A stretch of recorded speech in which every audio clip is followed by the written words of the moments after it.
आमच्या आयुष्यात हा आनंद येत असताना यांच्या आयुष्यात हे दुःख नको. हवं तर हे दुःख आम्हाला द्या. यांचं दुःख तुमच्या वाट्याला येईल. चालेल तुम्हाला? हो, आम्ही तयार आहोत. हात धरा त्याचा.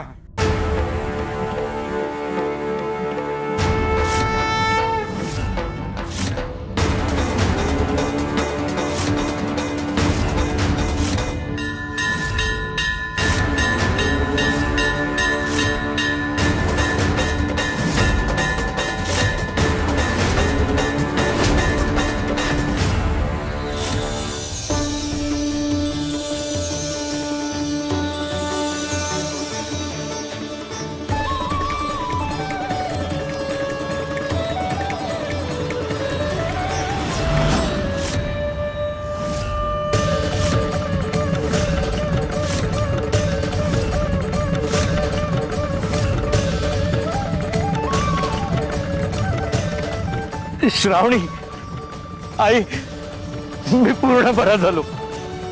मी पूर्ण बरा झालो.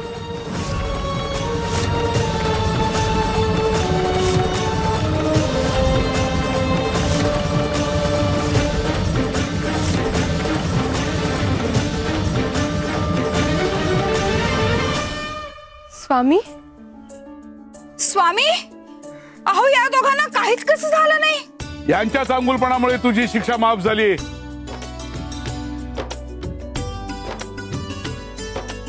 आणि चांगुलपणाला आम्ही कधीच दुःखी होऊ देत नाही.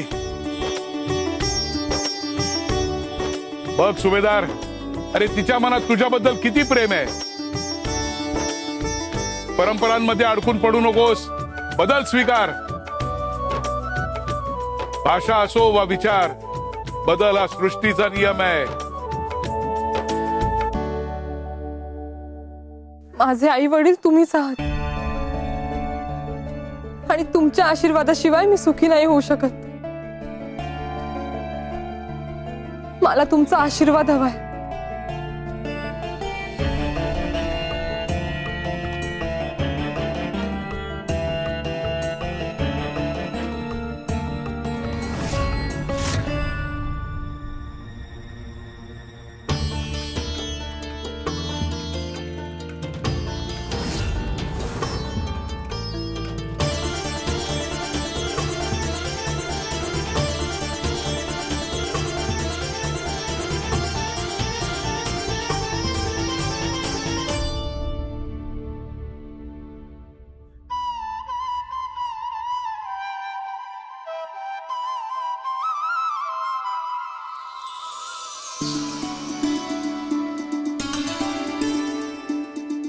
तू तुझं आयुष्य जग. मी तुझी फरफट होऊ देणार नाही.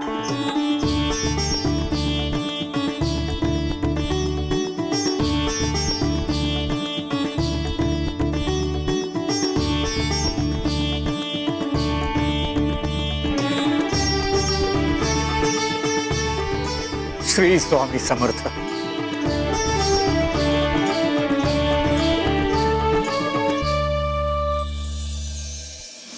स्वामी, माझ्याकडून चूक झाली. यापुढे मी कुठल्याही मुलीचा हक्क हिरावून घेणार नाही. सुभेदार, बदल हा एकमेव चिरंतन आहे. सृष्टीत सतत बदल होत असतात. काळ बदलतो, ऋतू बदलतात, माणसं बदलतात. बदल स्वीकारण्यातच खरा शहाणपणा आहे. जो बदल स्वीकारतो तोच पुढे जातो आणि जो हट्ट धरतो तो मागे राहतो. पण लक्षात ठेवा, बदल हा आंधळेपणाने स्वीकारायचा नसतो, तो विवेकाने स्वीकारायचा असतो. काय योग्य काय अयोग्य याचं भान ठेवणं हाच खरा धर्म. तिथे प्रेम असतं, तिथे चांगुलपणा असतो, तिथे नियतीही नमते. कारण प्रेमात शक्ती आहे आणि चांगुलपणात दैव असतं. म्हणून प्रेम जपा, चांगुलपणा जपा. पुढचं सगळं नियती बघून घेईल.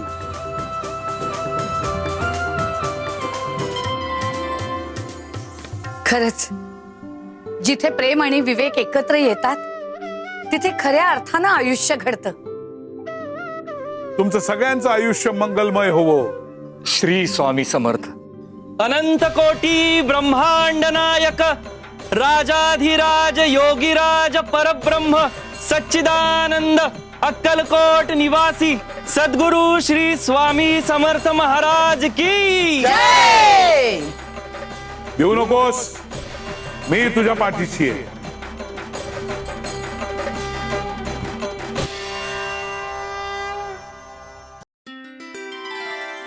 कायम लक्षात ठेवा, जिथे जीवनाला संधी मिळते तिथे चमत्कार घडतो.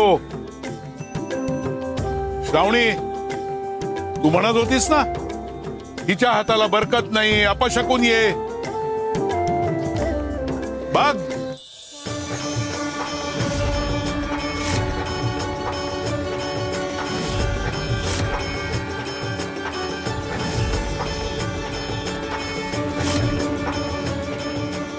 आता का गप्प झालात? काही यालाही तुमचा विरोध आहे? कसं आहे ना, सत्य समोर आलं ना की आरोप गप्प होतात. प्रत्येक फुलझाडाला बहरायचा अधिकार असतो. आपलं कर्तव्य आहे त्याला संधी देणं. संधी मिळाली की प्रत्येक फुल उमलतच.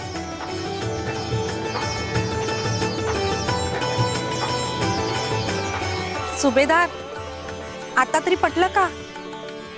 प्रयत्न करून पहा. अहो, मन बदललं ना की दृष्टीही बदलते. चला, आता यांच्या लग्नाची तयारी करा.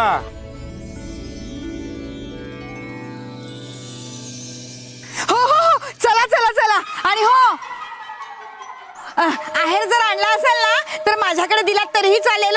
आणि मगच जेवायला बसा. सुंदरा मावशी, बरोबर बोलले ना मी? अगदी बरोबर. तुमच्याकडे आणून देतील हो आहे.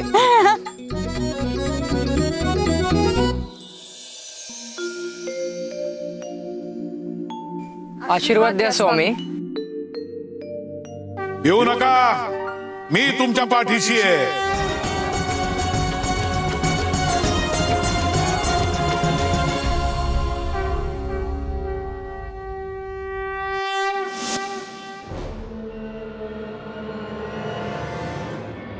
हे सुंदरा मावशी अजून आल्या कशा नाहीत? स्वामींनी न्याहारी केली तरच मग न्याहारी आम्हाला मिळेल. अहो कपिलाताई थांबा, येतच असतील सुंदरा मावशी. कुठे राहिल्या? भूक लागली आहे, भूक लागली आहे.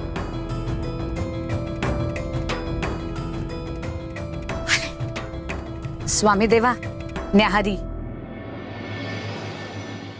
देवा, न्याहारी आणलीये. मला नकोय, घेऊन जातो परत. काय झालं स्वामी देवा? काही चुकलं का? अहो सुंदरा मावशी, तुम्हाला एवढी साधी गोष्टही कळत नाहीये का? आज स्वामींना तुमच्या हातून न्याहारी करायची नाहीये, कळलं? द्या, मी भरवते. वा बाजूला वा. स्वामी, आज मी भरवते हो तुम्हाला. आ करा, आ आ आ आ. कपिलाताई, सावकाश. कपिलाताई, पाणी घ्या. पाणी प्या, पाणी प्या, पाणी प्या, पाणी प्या. ते म्हणत होते ना नको म्हणून, मग कशाला गेलात तुम्ही? अहो स्वामींवर कोणीही आपली इच्छा अशी लादू शकत नाही. आमच्या मर्जी बाहेर कोणालाही जाता येत नाही. तुलाही माहिती आहे ना रे.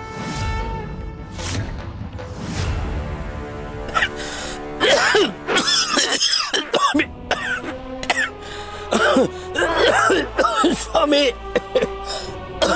स्वामी,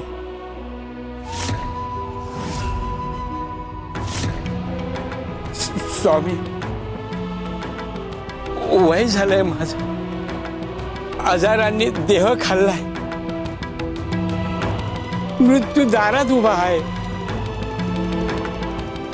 तसं जगण्याची हाव नाही, पण आयुष्यभर तुमची भक्ती केली. आता शेवटची एकच इच्छा आहे. आजपर्यंत ज्या रूपात कोणालाही दर्शन दिलं नाही, अशा रूपात दर्शन द्या स्वामी. तथास्तु तथास्तु तथास्तु तथास्तु.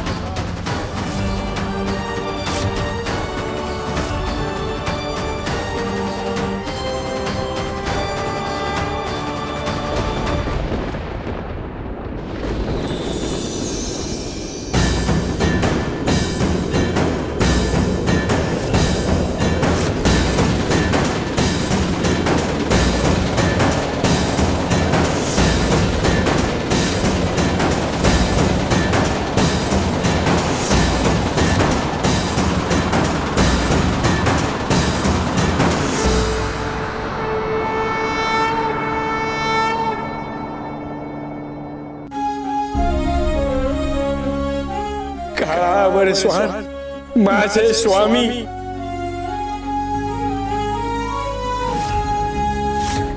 आज्ञेवी न काळ ना नेई तयाला, परलोकीही ना भीती तयाला, अशक्य ही शक्य करतील स्वामी. उगाची भीतोसी भय हे पडू दे, वसे अंतरी स्वामी शक्ती कळू दे. जगी जन्म मृत्यू असे खेळ ज्यांचा, नको घाबरू तू असे बाळ त्यांचा, अशक्य ही शक्य करतील स्वामी. जिथे स्वामी पाय तिथे न्यून काय, स्वय भक्त प्रारब्ध घडवी ही माय. आज्ञे विना काळ नाने त्याला, परलोकीही ना भीती तयाला, अशक्य ही शक्य करतील स्वामी. श्री स्वामी समर्थ. ज्याचा शेवट भक्तीत होतो त्याला मोक्ष प्राप्ती होते. येत्या काही दिवसात आमचं हेच रूप आमच्या भक्तांना पाहायला मिळेल.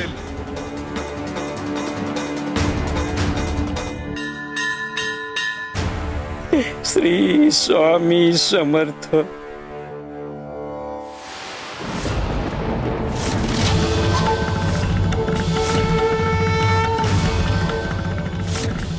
शिव हर शंकर नमामि शंकर, शिव शंकर शंभो.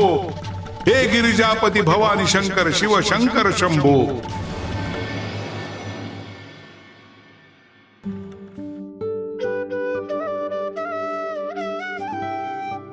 वेद बाळा, झाडाला पाणी घाल.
बाबा, आपण नारळाच्या झाडाची पूजा का करतो? कारण या झाडाने आम्हाला तू दिलास. मी पण आई, नारळाचं झाड नारळ देतं. ते जगाच्या नियमाप्रमाणे असतं. स्वामींच्या कृपेने अशक्यही शक्य होतं, आणि आमच्यासाठी तर जे अशक्य होतं तेच शक्य झालं. म्हणजे एक काळ असा होता, आमचं आयुष्य रिकामं होतं, घर होतं, संसार होता, पण बाळा तू नव्हतास. रोज देवाकडे एकच मागणं, एक मूल पदरात असू दे, एक हसू, एक कारण जगण्यासाठी मिळू दे. काळ पुढे जात होता तशी आशा कमी होत होती. लोकांच्या बोलण्याने आमचं मन जखमी होत होतं. आणि तेव्हाच आम्ही स्वामींच्या चरणी गेलो आणि सगळं त्यांच्या हवाली केलं. तेव्हा स्वामी म्हणाले, आमच्यावर विश्वास ठेवा. जे वटलेलं वाटतं तेही योग्य वेळी फुलतं. स्वामीने आम्हाला आशीर्वाद दिला. आणि काही दिवसातच तू आमच्या आयुष्यात आला. म्हणजे मी स्वामी आजोबांनी दिलेली भेट आहे. पण आता तर तुम्ही म्हणाला की मी तुम्हाला झाडामुळे मिळालोय. म्हणजे कसं आणि काय? हो बा, तू आमच्यासाठी चमत्कार आहेस. म्हणूनच या झाडाची पूजा म्हणजे त्या कृपेचं स्मरण. त्या दिवशी आम्ही अरे सोड रे बाबा सोड. किती वेळ पाय धरून ठेवणार आहेस? अरे सोड, पाय सोड. स्वामी सांगतात ना, पाय सोड. पाय धरून बसलाय. कपिलताई, अहो शांत राहा जरा. नाही स्वामी, तुमचा आशीर्वाद मिळाल्याशिवाय आम्ही तुमचे पाय सोडणार नाहीत. स्वामी, आमच्या लग्नाला 10 वर्ष झाली, पण तरीही आमच्या कुशीत मूल नाही. मी सगळे उपाय केले, औषधं घेतली, देवधर्म केला, पण तरीही आमचं आयुष्य रिकामं का? आम्ही कधीच कोणाचं वाईट केलं नाही. तुम्ही सगळं पाहता, जाणता. मी सावकार आहे, तरीही आजपर्यंत कोणाला लुबाडलं नाही. कर्जावर व्याजही घेत नाही. गोरगरिबांना मदतच करतो. पुण्य कमवण्यासाठी आयुष्य झिजवलं, पण आमच्याच वाट्याला ही उपेक्षा का? आम्हालाही आई बाबा व्हायचंय. हे सुख आम्हाला मिळणार नाही का? मिळणार. तुमच्या भक्तीचं फळ तुम्हाला मिळणार. तुमच्या प्रतीक्षेचं फळ द्यायची वेळ आली आहे. हे घे, घरी जा, जमिनीत पूर. जेव्हा याला कोंब येईल तेव्हा हिची कूस उजवेल.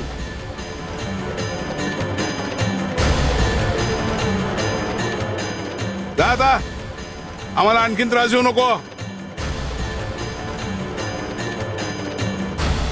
स्वामी, तुमची कृपा आमच्यावर अशीच राहू दे. स्वामी, तुमच्या शब्दावर माझा पूर्ण विश्वास आहे. श्री स्वामी समर्थ. वेद बाळा, स्वामींच्या आदेशानुसार आम्ही ते शहाळं इथे पुरलो आणि काही दिवसातच त्याला कोंब फुटला. आणि त्याच वेळी मी गर्भवती राहिले. आणि मग स्वामींच्या आशीर्वादाने तुझा जन्म झाला.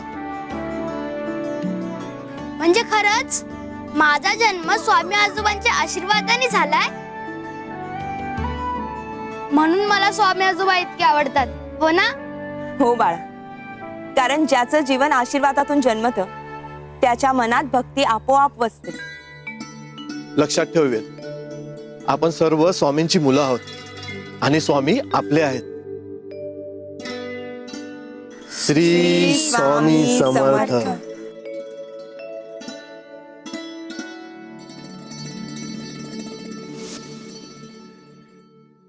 श्री स्वामी समर्थ.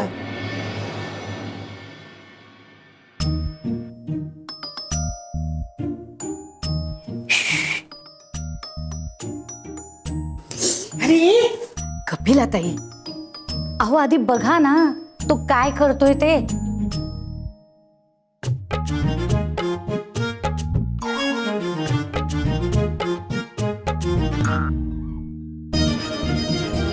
डब्बा! आम्ही घाबरलो ना.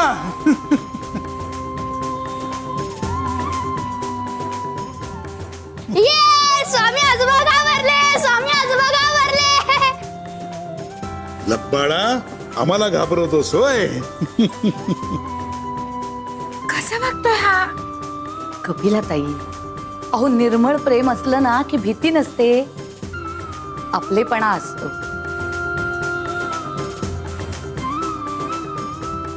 अंबादास, रेणुका, अवघ्या ब्रह्मांडात स्वामी देवांना धप्पा देण्याचं धाडस फक्त तुमच्या या वेद मध्ये आहे.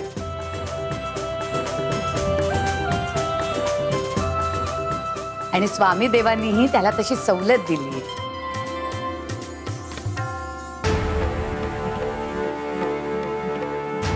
काय रे, नारळाला नमस्कार करून आलात की नाही? हो स्वामी, आणि तिथूनच आम्ही तुम्हाला नमस्कार करायला आलो. अशीच कृपा राहू दे आमच्यावर. कपिले, छत्री आण गा.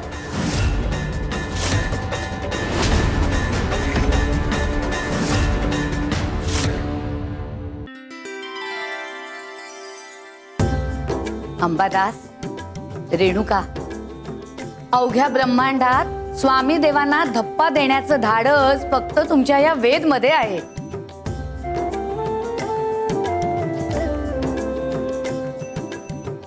आणि स्वामी देवांनीही त्याला तशी सवलत दिली.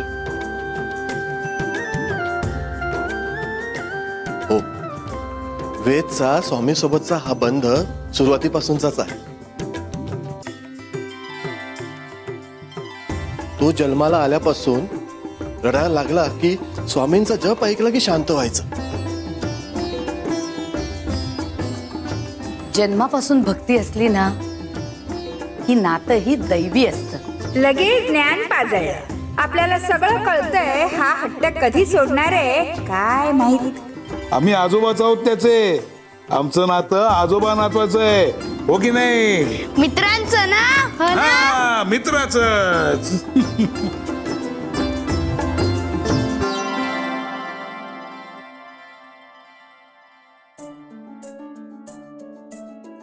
वेद, अरे स्वामींना नमस्कार तरी कर. अरे त्याच्या तर धप्प्यातूनच त्याची भक्ती, त्याचा नमस्कार आमच्यापर्यंत पोहोचला.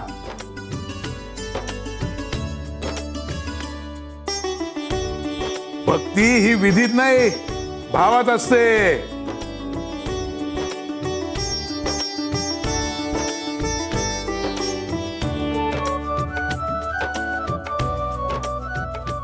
श्री स्वामी समर्थ. काय रे, नारळाला नमस्कार करून आलात की नाही?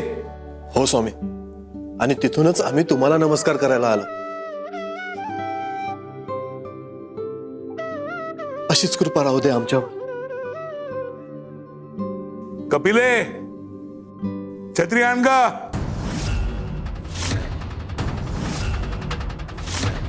छत्री कशाला? आणते. आणि सुंदरे, हा, तू एक कान करून घेऊन ये. हो हो देवा.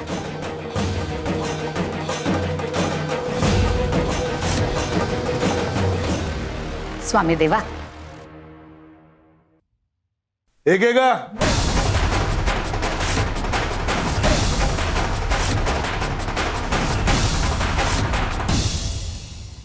स्वामी, हे कान कोरणं कशासाठी? अगं, तुला कानाचा आजार आहे, साफ करत जा, नाही तर आजार बळावेल. स्वामी, मला तर कसलाच आजार नाहीये.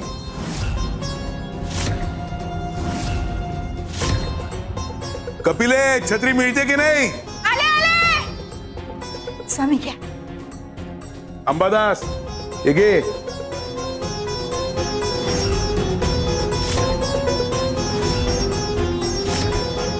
अहो पण स्वामी, पावसाळा तर अजून सुरू झाला नाही, मग ही छत्री कशासाठी?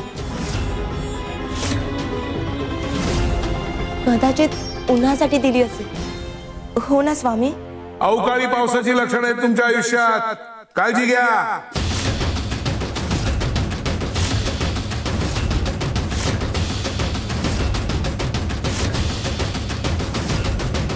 अहो, आपल्याला लगेचच वैद्य बुवांकडे माझा कान दाखवावा लागेल. हो, कसलं संकट? कुठल्या वादळाविषयी बोलतात स्वामी? तुर्तास मलाही काहीच तर्क लावता येत नाही. आपण आधी वैद्याकडे जाऊया. हो. चल. वेद बाळा, चलायचं का? नाही बाबा, मी इथंच थांबणार आहे स्वामी आजोबांसोबत.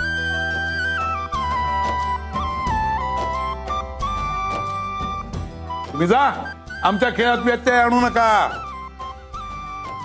श्री स्वामी समर्थ.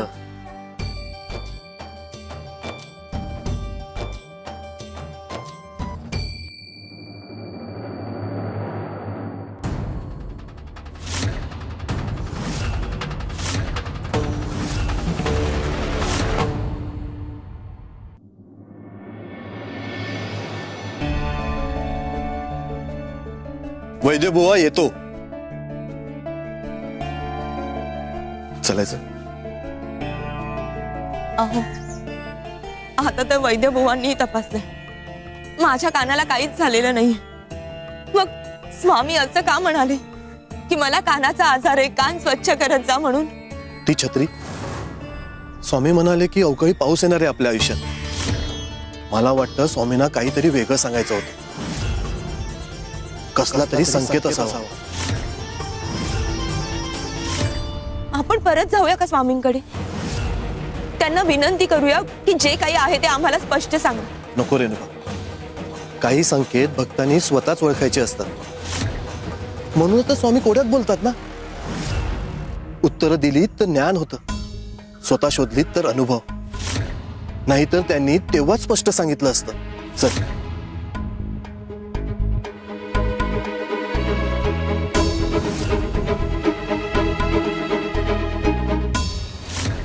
रेणुका, रेणुका काय झालं?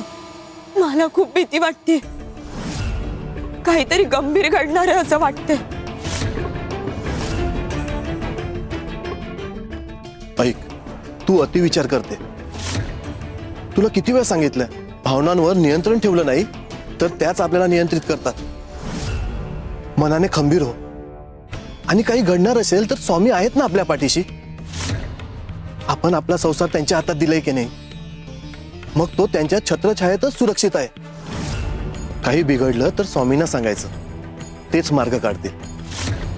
चांगलं झालं तर उडवून जायचं नाही, वाईट झालं तर खचायचं नाही.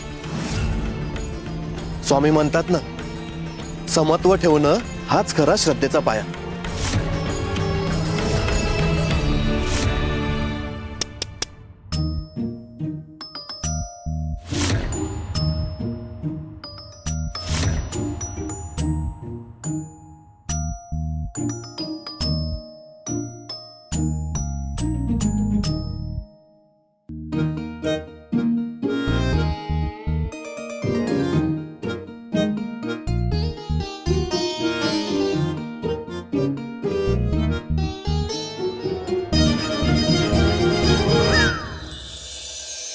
वा, छान छान.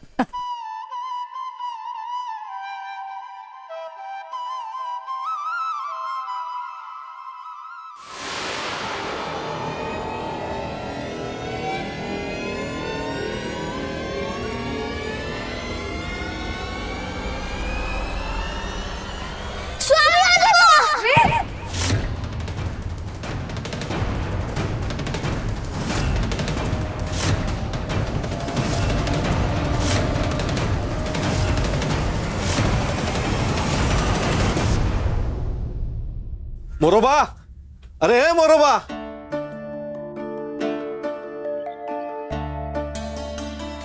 सावकार, थांबा थांबा.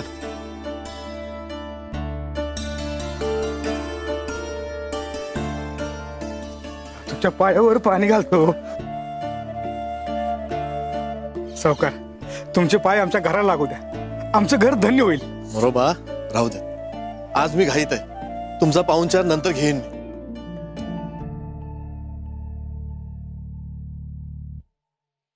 हे घ्या. हे कशासाठी? तुम्ही तुमचं सगळं कर्ज फेडलं. शेवटच्या हप्त्यात रक्कम न देता तुम्ही धान्य दिलं. ते धान्य थोडं जास्त होतं. त्या धान्याच्या किमतीचं हे नाणं. सावकार, एवढंच जास्ती होत, तेही मोजलं आणि नाणं त्याला परत आला. अहो, याची काय गरज होती? गरज होती मोरोबा. मला कोणाचं जास्तीचं काही नको, अगदी धान्याचा कणही नको. स्वामींनी खूप दिले. हे तुझ्या कष्टाचं आहे, हे तूच ठेव.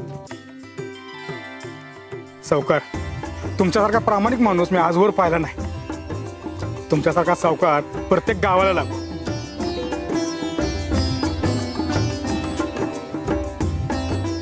माझं सरकारी कचेरीत काम आहे, ते काम मी करतो आणि घरीच येतो.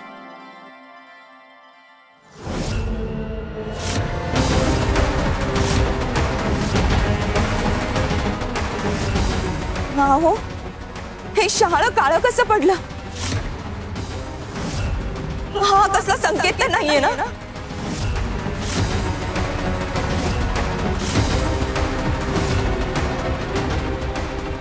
अवकाळी पावसाची लक्षणं आहेत तुमच्या आयुष्यात, काळजी घ्या. स्वामींनी जे सांगितलं आणि हे, हा केवळ योगायोग आहे की इशारा?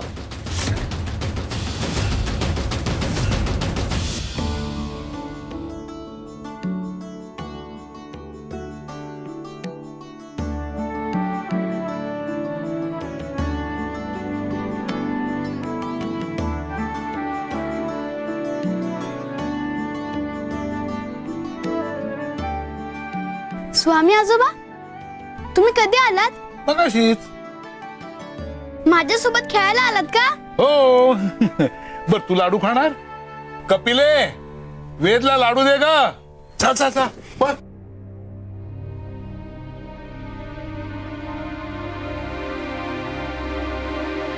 स्वामी देवा, हे काय झालं? नाही म्हणजे वेदला चक्कर येऊन तो पडला, तुम्ही त्याला बरं केलं आणि आता त्याला काहीच आठवत नाहीये.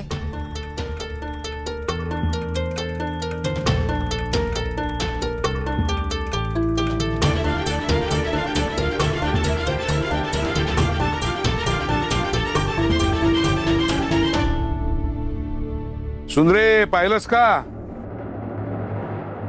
शहाळ वाळत चाललंय. आम्ही ते थांबवू शकत नाही, फक्त दिलासा देऊ शकतो. काही गोष्टी बदलता येत नाहीत, त्यांच्या वेदना कमी करता येतात. क्षमा करा स्वामी देवा, खरं तर मी हे विचारायला नको, पण तुमच्या बोलण्यावरून तरी असं वाटतंय की वेदच्या बाबतीत काहीतरी अघटित घडणार आहे का स्वामी देवा? कधी कधी मौनच सर्वात मोठं उत्तर असतं.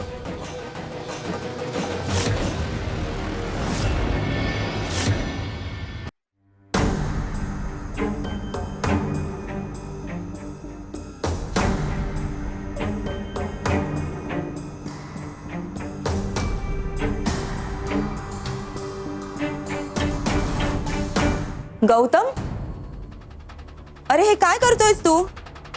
ताई, मी तुला पुण्य कमवायचा मार्ग दाखवतोय. म्हणजे?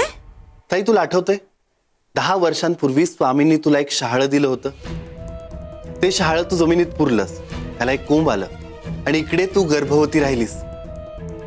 आणि नंतर स्वामींच्या आशीर्वादाने तुझ्या पोटी वेदचा जन्म झाला. ताई, वेदप्रमाणे हे झाडही मोठं झालंय आणि हे नारळ त्याच चमत्काराचं फळ आहे. ताई, हे नारळ पवित्र आहे, दैवी आहे. मी जे काही बोलतोय ते तुला पटतंय का ते बघ. आपल्या पंचक्रोशीमध्ये अशी अनेक जोडपी आहेत ज्यांना मूल होत नाही, बरोबर? तर जर का आपण हे नारळ त्यांना दिलं तर ताई, त्यांना देखील मूल होईल. तुझ्या हातून त्यांच्या आयुष्यात आनंद येईल. ते तुला आशीर्वाद देतील ताई. तुझी पुण्याई वाढेल ताई. विचार कर, तुझी पुण्याई वाढेल. तुम्ही दुःख दूर करा, मी माझा खिसा भरतो. बघाच तुम्ही, या प्रत्येक नारळासाठी बक्कळ रक्कम घेईन.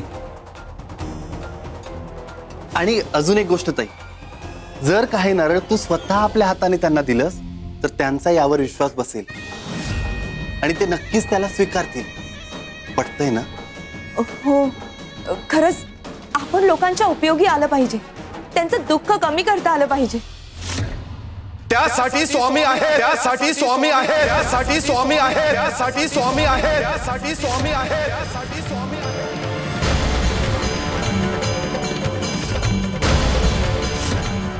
गौतम, तू हिचा धाकटा भाऊ आहेस म्हणून गप्प बसतो,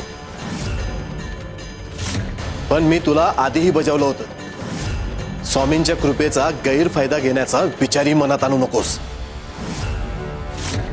अहो दाजी, गैरफायदा कसला? उलट यातून तुम्हालाच पुण्य मिळणार आहे. आणि तू पैसे कमवणार हे मला माहित नाही असं वाटतंय का तुला? अहो पण जर कुणाचं तरी दुःख दूर होत असेल तर? रेणुका, दुःख दूर करण्याचा अधिकार आणि सामर्थ्य हे स्वामींचं आहे. आपण स्वतःला स्वामी समजायचं नाही. हे बघ रेणुका, तू पटकन भावनिक होऊन अशा गोष्टींना भरीस पडू नकोस. अहो अहो पण माझं ऐकून तर घ्या. अहो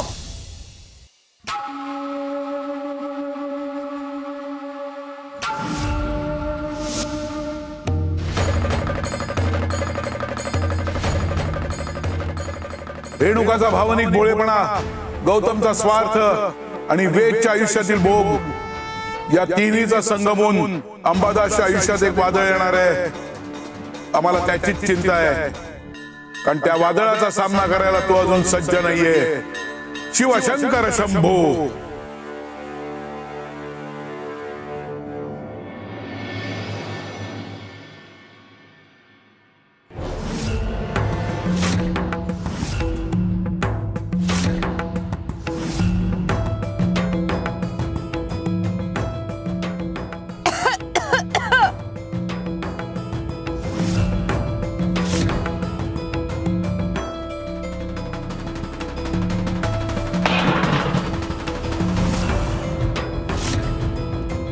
कामाच्या वेळेस कसली बसली ध्यान धरून? काम टाळायचं नवीन कारण दिसतंय. हल्ली काय तर बुवाच्या मनातलं कळतं हिला म्हणे. काही नाही म्हणून नाकासारखं वरती असतं. आता कामाच्या वेळेस कोण ध्यान धारणा करतं का? हं? सगळी कामं आम्हाला करावी लागणार आता. सुंदरा म्हणजे ना. पण आम्ही पण कपिलाल पण आहे, उठवतच आता तिला. सुंदरा मावशी,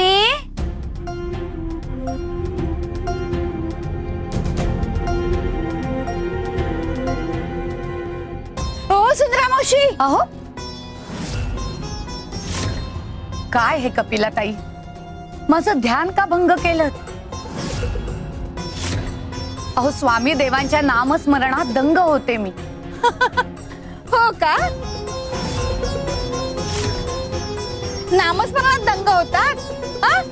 ध्यानधारणा करत होतात? मला वाटलं बसल्या बसल्या डुलकी लागली म्हणून. आपलं आता नामस्मरण ध्यानधारणा झाली असेल तर जरा कामाला लागा, भाज्या निवडायचे. हो चला. काय हो, काय पुटपुटताय? नाही म्हणजे कालपासून पाहतेय मी की तुम्ही काहीतरी सारखं पुटपुटताय. स्वामींकडून काही मागताय का? नाही, तसं असेल ना तर मलाही सांगा, मीही करते. हो मागतीये.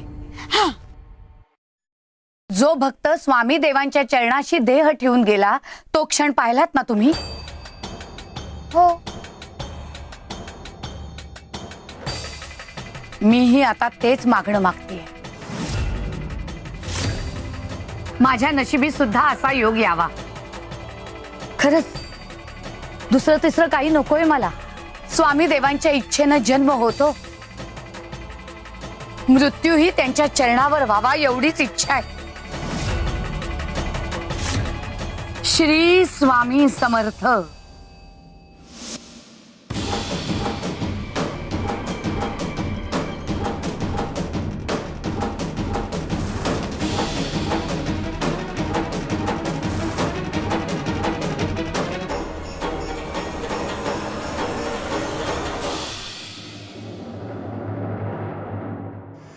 दाजी ऐका ना, तुमची स्वामी भक्ती, तुमची स्वामींवरील श्रद्धा हे सगळं मला माहिती हो.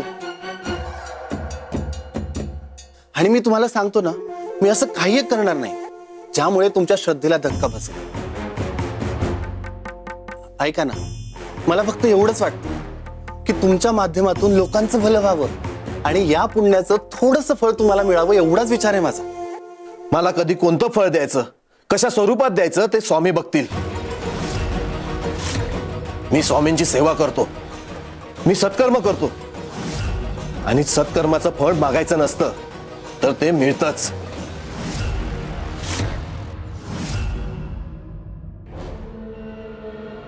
सुंदरा मावशी, अहो तुम्ही असं निर्वाणीचं का बोलताय?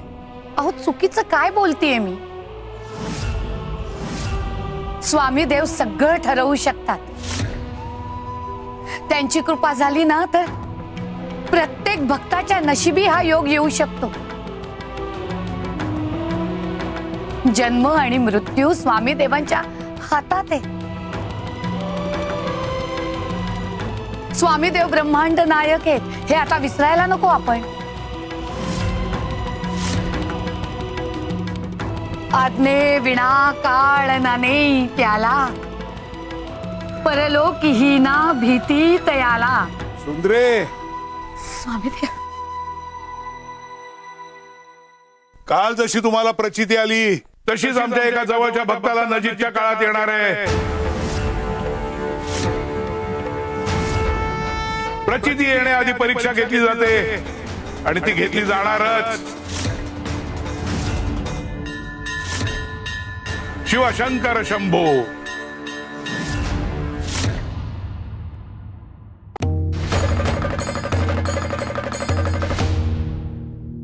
दाजी ऐका ना, मला फक्त एवढंच वाटतं की तुमच्या माध्यमातून लोकांचं भलं व्हावं आणि या पुण्याचं थोडंसं फळ तुम्हाला मिळावं, एवढाच विचार आहे माझा.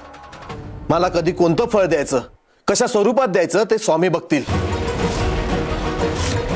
मी स्वामींची सेवा करतो, मी सत्कर्म करतो आणि सत्कर्माचं फळ मागायचं नसतं तर ते मिळतंच.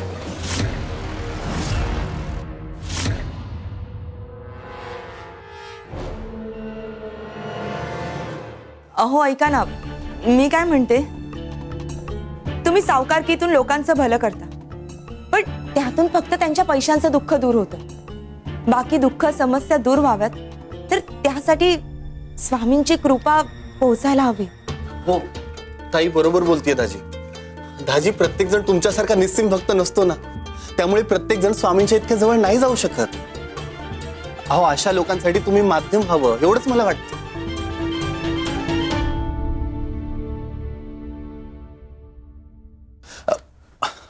दाजी ऐका, आपल्या घरात स्वामींचं किती प्रस्त आहे. हा, आपल्या घरी स्वामी कित्येक वेळा येऊन गेलेत आणि आपल्या वेदचं स्वामींशी असलेलं नातं अख्ख्या गावाला माहिती आहे. अख्ख्या गावात स्वामींचा उदो आहे, तर आपण या गोष्टीचा फायदा घ्यायला हवा, बरोबर ना?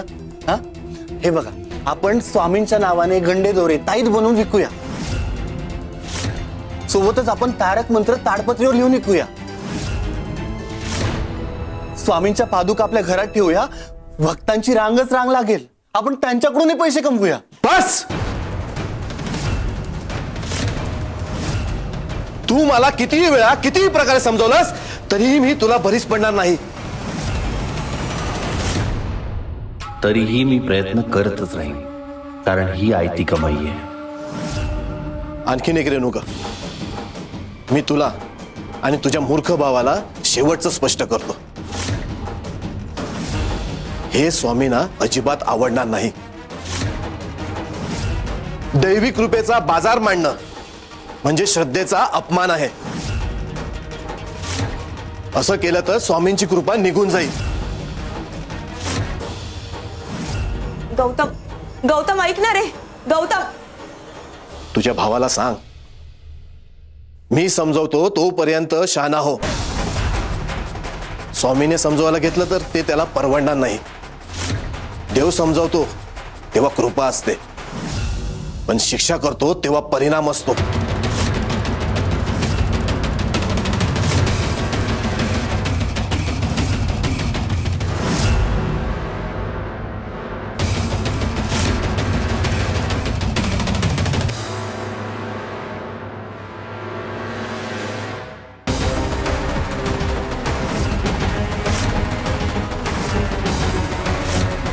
अहो स्वामी, काय फेकलात? फार महाग आहे. कपिलाताई,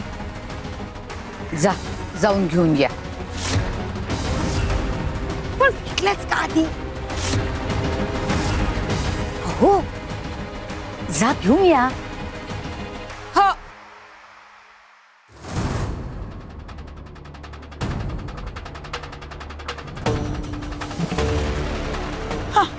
चिरतो आता.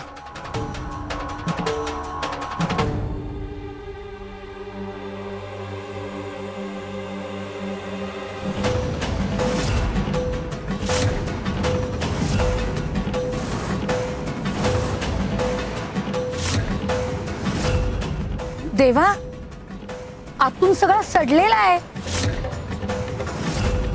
पण वरून किती चांगला दिसत होता. वरून चांगली दिसणारी प्रत्येक वस्तू आतून चांगली असतेच असं नाही. तसाच वरून चांगला दिसणारा प्रत्येक माणूस चांगला असतोच असं नाही. जसा मामा, हा गौतम मामा वेदसाठी शकुनी आणि कंस ठरणार आहे. हे अंबादास आणि रेणुकाला जेवढ्या लवकर कळेल तेवढं चांगलं आहे. म्हणजे वेदला भविष्यात होणाऱ्या त्रासापासून वाचवता येईल. शिवशंकर शंभो.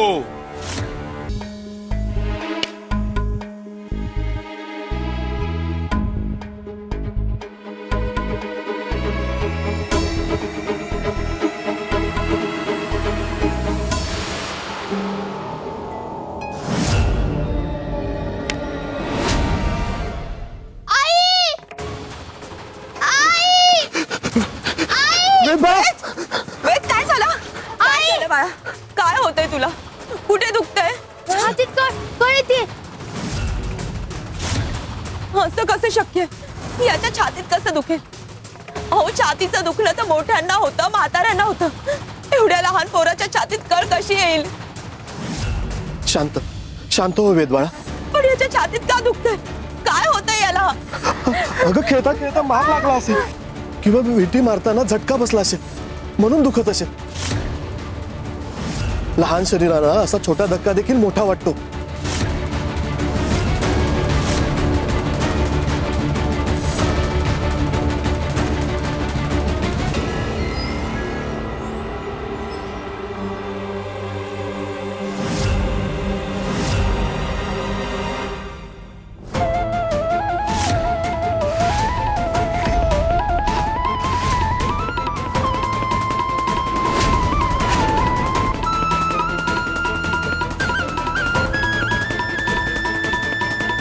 वेद बाळा, बरं वाटते का आता?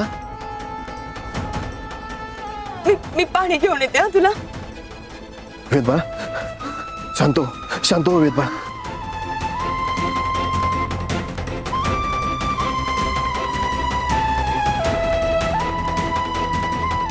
आता बरं वाटतं ना बाळा? हा, हे घे बाळा, पाणी घे.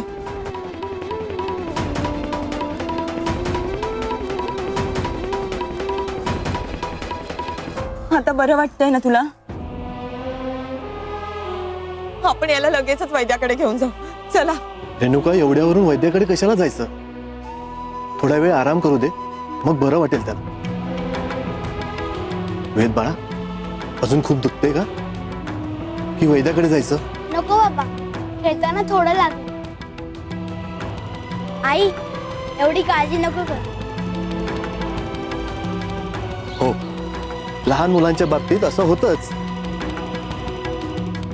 कारण तुम्ही असतातच मुळात धडपडी. चल, आपण घरात जाऊया.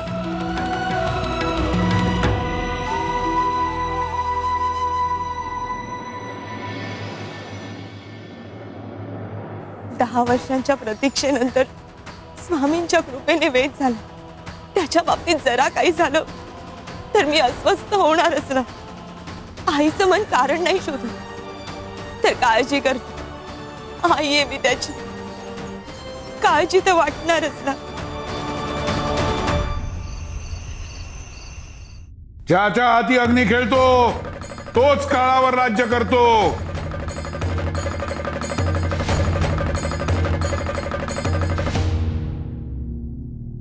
श्री श्री स्वामी समर्थ जय जय स्वामी समर्थ जय जय स्वामी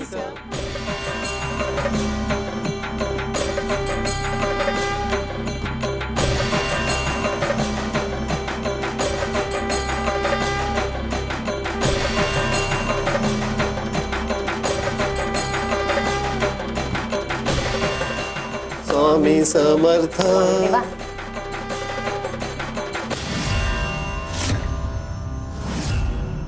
स्वामी देवा, स्वामी देवा.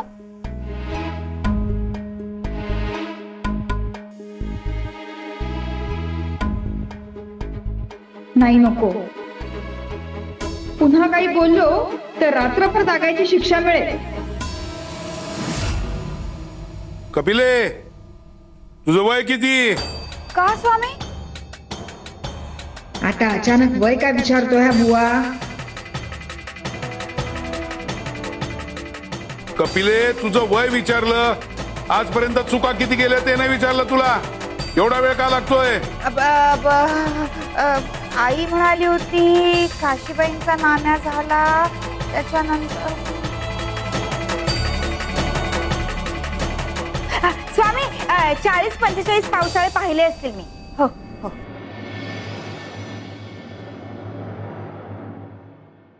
सुंदरे, तुझं वय किती? माझं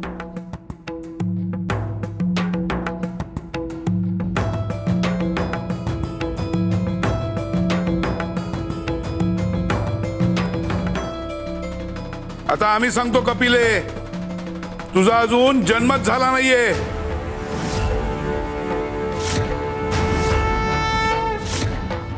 सुंदरे, तुझं वय 4 वर्ष, तुझं 2, तुझं 4.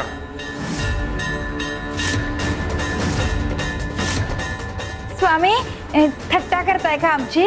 कपिले, हा थट्टेचा विषय नाहीये.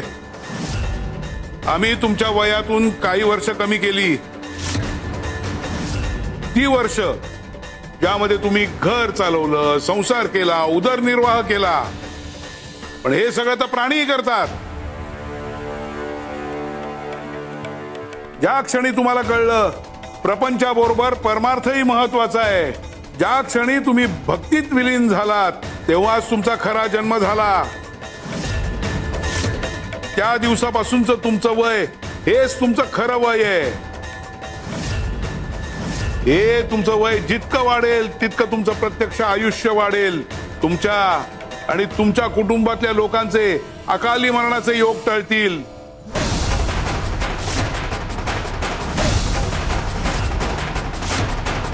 स्वामी, कुटुंबात कोणाच्या कुंडलीत अकाली मृत्यूचा योग आहे हे कसं कळणार? अंबादास, अरे आधी कळलं तर तो अकाली योग कसला? जे निश्चित असतं ते अचानकच प्रकट होतं. इकडे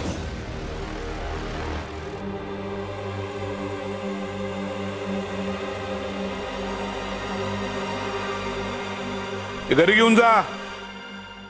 जर तुझ्या कुटुंबात अकाली मृत्यू योग येणार असेल तर हे कोळसे आधी पेट घेतील.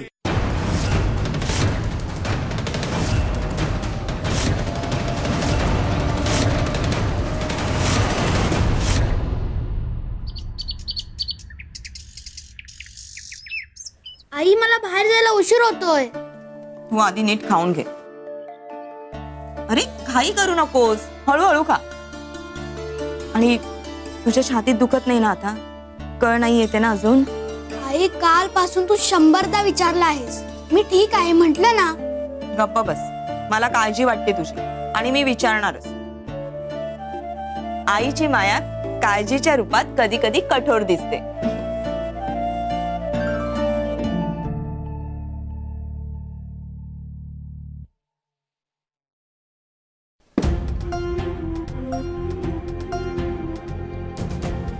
गौतम, अरे काय झालं? कुठे निघालास? मामा मी पण येऊ का? मी तुझा मामा नाहीये. गौतम, हे काय बोलणं झालं? काय झालंय तुला? ताई, मी चाललोय तुझं घर सोडून माझ्या गावी. अरे पण काय झालंय? दाजींना माझं काही एक पटत नाही, बोललेलं पटत नाही, मी काही केलेलं पटत नाही. ते उघडपणे काही बोलत नाहीत. त्यांच्या नजरेमध्ये माझ्यासाठी नेहमी तिरस्कार असतो, अपमान असतो. नकोय मला, माझ्यामुळे त्यांना त्रास होतोय, तुला त्रास होतोय. मी जातो माझ्या गावी. तू कुठेही जायचं नाहीस, कळलं? ताई पण किती दिवस राहू मी असं ओझं बनून तुमच्यावर? तू आमच्यासाठी ओझं नाहीये. आई बाबा गेल्यापासून तू एकटा पडलास, म्हणून मी तुला इथे घेऊन आले.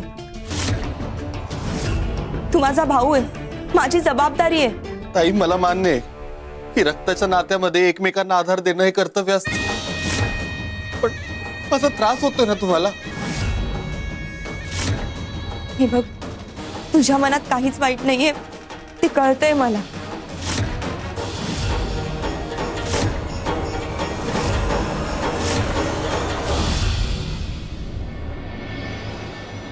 वेद, तू बाहेर ओसरीवर बस आणि बैठे खेळ खेळ.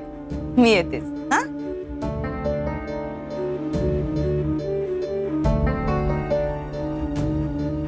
गौतम, हे तुला काही गोष्टी करायला देत नाही, पण तू जे काही सुचवतो त्यात काही गैर नाहीये. तू त्यांच्या अपरोक्ष काही गोष्टी कर ना, मी आहे तुझ्या सोबत. ताई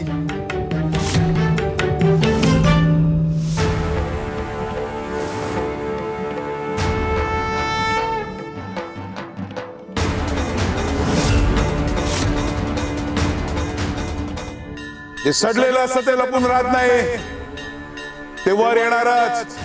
रेणुका, शकुनीच्या जोडीने तूही गांधारी होतीयस. असं केल्याने शकुनीचा स्वार्थ साधेल आणि तुझ्या नशिबी फक्त पश्चाताप येईल. आणि तो दिवस फार लांब नाही जेव्हा सत्य दिसत असूनही आपण डोळे मिटतो, तेव्हा विनाश अटळ असतो. रेणुके, तुझ्या मातृत्वाचा आणि तुझ्यातल्या भक्ताचाही कस लागणार आहे. शिवशंकर शंभो.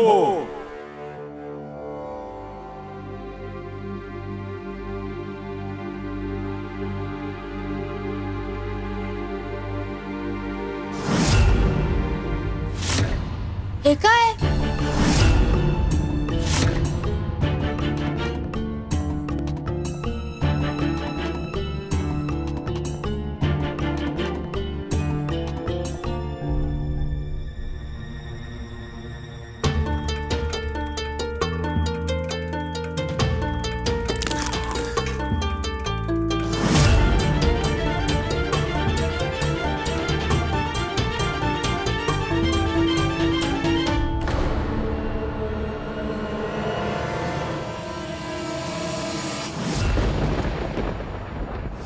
स्वामी, स्वामी बघा ना, हे काय होऊन बसलं. काय रे लबाडा, असं येतात का आमच्याकडे? मामाला धप्पा कोण करणार? असं यायचं नाही परत आमच्याकडे. चल उठून बस.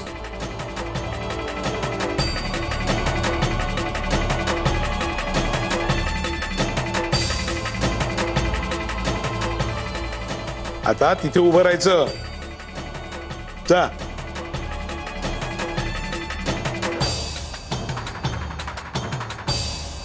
आता जागेवरच धाव. घाबरू नका.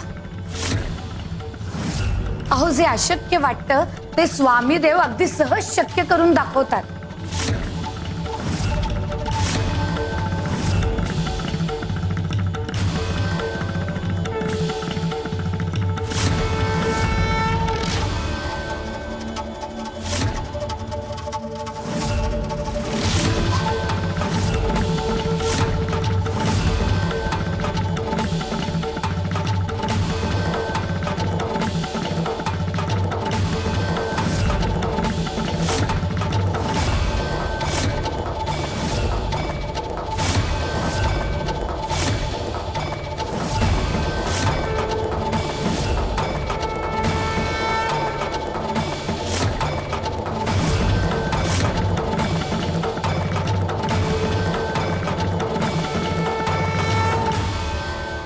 नाही स्वामी, त्याला आधीच दम लागलाय, त्रास होतोय त्याला खूप. आणि त्यात तुम्ही त्याला धावायला सांगताय. असं असं कसं? रेणुका अगं शांत हो. स्वामी सांगतायत तर त्यात काहीतरी अर्थ आहे. धावू दे त्याला. अगदी बरोबर बोललात अंबादास. अहो जिथे भक्ती असते ना तिथे प्रश्न नसतात. असतो तो फक्त विश्वास. नाही वेद, तू धावायचं नाही. स्वामी, काहीतरी दुसरा उपाय सांगा, पण असं नको. वेद, धाव.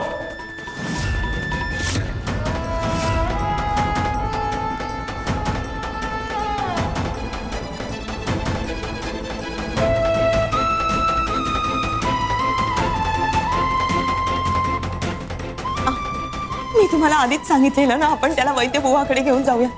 तेच याचं निदान करतील. माझ्यासाठी स्वामींपेक्षा मोठा कोणीही वैद्य नाही. अहो पण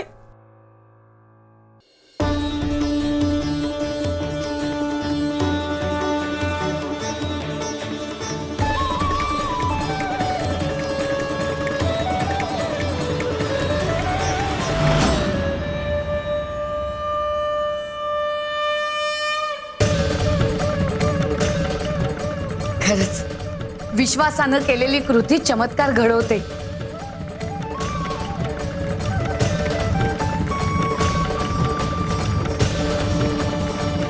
स्वामी आजोबा, आता मला काहीच होत नाही. शाबास.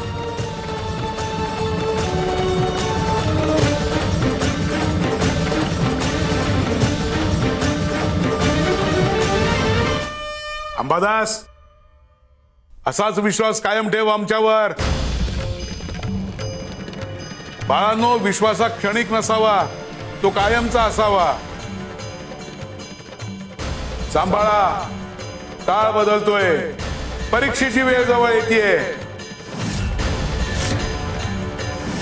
त्यावेळी भावनांमध्ये वाहून जाऊ नका.